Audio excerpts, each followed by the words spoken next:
আমি চিন্তা করলাম কি জানো, যে আমার ছেলের বউ হইব, তারে তো আমার একটু যাচাই করতে হইব। তাই তোরে না জানাইয়ে আমি এই রিক্সা নিয়ে এইখানে দাঁড়াইছিলাম। তাই আমার ইন্টারভিউতে ওই মায়া ফেল করছে, চলবো না। ওই মায়া যদি আমার সংসারে যায়, তার মানে তোর যদি বউ হয়, তোর জীবনটারে সারকার করে দিব, আমার সংসারটা একেবারে মানে ধুলিস্যাৎ করে দিব।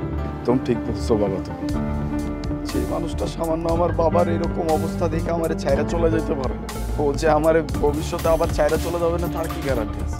আর বাবা শোন, এই যে দেখ তোর মা, তোর মার জন্যই কিন্তু আজকে আমি এত বড়, এত সম্পদ, এত বাড়ি গাড়ি।